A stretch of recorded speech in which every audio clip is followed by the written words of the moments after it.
আজকের তাজা খবর এজিটি লাইভ 24/7 এ Tabuk ni Bishimada Indonesia kotor waktu bangka AGT Live 24/7 তুমি জবাব দাও জবাব দাও স্টুডেন্টের উপর আক্রমণ করা হলো কেন তুমি জবাব যোগাযোগ চলছে না চলবে না এই রাজনীতি চলছে না চলবে না চলছে না চলবে না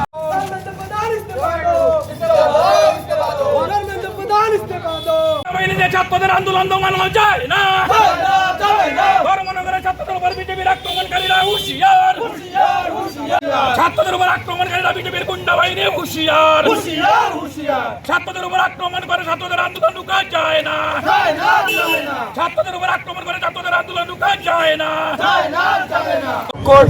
ধর্মনগরে আমরা একটি আজ শান্তিপূর্ণ একটি আন্দোলনের জন্য আমরা ঐক্যবদ্ধ হয়েছিলাম। আমাদের সঙ্গে এসে যোগ দিয়েছিল প্রায় 30 থেকে 40 জন ছাত্রছাত্রীরা।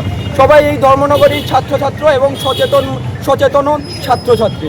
আজকে এই আন্দোলনে যখন ওরা যোগ দেয়, ওদের উপর বিজেপির এই বর্বর বাহিনী চরম আক্রমণ করে এবং ওদের মোবাইল ছিনতাই করে এবং ওদের উপর মারধর করে।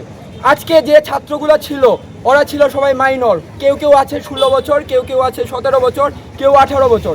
কেন তাদের উপর এই আক্রমণ করা হলো? আমরা কোনো ধরনের অসাংবিধানিক কাজের মধ্যে আমরা জড়িত নই। আমাদের এটা কোনো রাজনৈতিক দলের ব্যানারের নিচে ছিল না। আমরা চেয়েছিলাম যে একটি সুষ্ঠুভাবে আন্দোলন করব, যেখানে প্রত্যেক শিক্ষা ব্যবস্থার যে চরম তলানিতে সেটিকে কিভাবে আমরা পুনরুদ্ধার করতে পারি সেই বিষয়ে আমরা একটি আন্দোলন তৈরি করেছিলাম, সংগঠিত করেছিলাম। সেই আন্দোলনে বাধা সৃষ্টি করেছে কিছু গুন্ডা বাহিনী লোক পাঠিয়ে আমাদের উপর আক্রমণ করেছে, আমাদের মোবাইল ছিনতাই করেছে, আমাদের মোবাইল ভাঙচুর করা হয়েছে।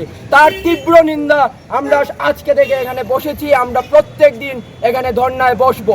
আমাদের তোমরা মারো, আমাদের একটা রক্ত আরেকটা রক্তর জন্ম দেবে। আমাদের তোমরা বুলেট দেবে, আমরা তোমাদের গোলাপ ফুল দেব।